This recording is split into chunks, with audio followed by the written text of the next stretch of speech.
Merci, monsieur le maire. Alors, la situation financière de Grenoble démontre que vous êtes passé à côté de la métropolisation. Pourtant, pendant la période de 2014 à 2020, aucun nuage ne venait assombrir votre mariage politique avec Christophe Ferrari, que vous aviez choisi pour présider la métropole. Dans cette période de construction de la nouvelle entité, vous avez tout raté. Ce qui devait être une chance pour notre territoire est devenu un boulet. Moi qui ai la chance de siéger aux deux collectivités, je suis atterrée par les cumuls, les doublons, la bureaucratie empilée, la complexification coûteuse qui sont la résultante de votre impéritie cumulée. La Chambre des comptes a relevé que globalement, la métropole avait accru de 10% le nombre de personnels par rapport au nombre de personnels transférés et que la masse salariale des communes n'avait pas baissé pendant la période.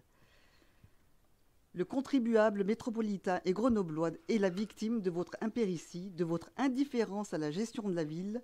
La métropole s'est construite sans aucune synergie avec la ville-centre.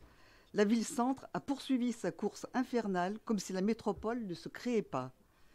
Vous avez maintenu des services à la ville qui étaient transférés à la métro. Vous avez transféré des services comme la police de l'espace public que vous avez repris sans reprendre les personnels transférés. Vous avez continué à recruter sans discernement, créant des superstructures, des coordinations, des études de charte, tandis que les services opérationnels étaient de plus en plus démunis. Dans la construction de la métropole, on aboutit à des aberrations. On voit dans les communes des employés de la métropole arroser les arbres que celle-ci a plantés, tandis que la commune continue à arroser les siens de l'autre côté. Les candélabres être gérés par la métropole et l'éclairage par la ville, les bouches d'évacuation des eaux par la ville et leur curage par la métropole, les corbeilles par la ville, les poubelles par la métropole, les encombrants dans l'espace public par la ville, la déchetterie par la métro. Voilà la mutualisation telle que vous la préconisez. On a vu les eaux de Grenoble investir dans un siège qui sera vide parce que la métro reprend le personnel des eaux. On voit des locaux municipaux vides rue des Alliés depuis 2 ans parce que le personnel a été transféré dans des locaux de la métro. On voit la métro construire un siège à 80 millions d'euros avec une salle des délibérations pendant que la ville acquiert et met aux normes au prix fort le siège du Crédit Agricole et rénove la salle des délibérations de l'hôtel de ville. Cette gabegie est effrayante, démontre l'absence totale de pilote dans l'avion. Vous avez laissé faire et les Grenoblois en paient et vont payer le prix. Alain Carignon vous l'a dit au nom de notre groupe sur tous les tons. Créer des gouvernances communes par thématique opérationnelle, chasser les doublons, gérer les locaux, stopper l'augmentation des dépenses de fonctionnement. Bien entendu, du fait de votre échec politique à la métro, la guerre de tranchées qui s'y déroule désormais rend encore plus difficile toute avancée dans ce sens. Au contraire, les choses s'aggravent comme on le voit avec la querelle de la gestion des arbres. Pendant que vous faites se battre les services sur des questions de compétences, ceux-ci ne peuvent pas remplir leur mission, perdent du temps pour leur adaptation et leur efficacité sur le terrain. La boursouflure de la ville et de la métro se lie partout avec la création de postes pour répondre à l'énoncé de vos dogmes, entraînant une multitude de groupes de travail aussi redondants qu'inefficaces, sans aucune autre portée qu'idéologique, bien entendu.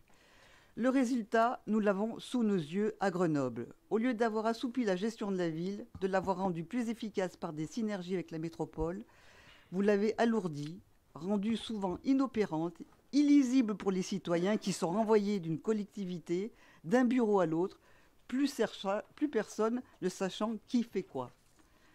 Par cette confusion, vous espériez échapper à vos responsabilités, créer un flou dans lequel vous cachez, mais les Grenoblois paient la note.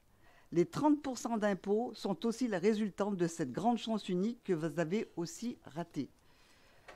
Avec la construction de la métropole, la ville-centre aurait dû s'adapter à la nouvelle organisation territoriale, partager clairement ses missions, assumer avec efficacité celles qu'elle choisissait de conserver au service de nos concitoyens.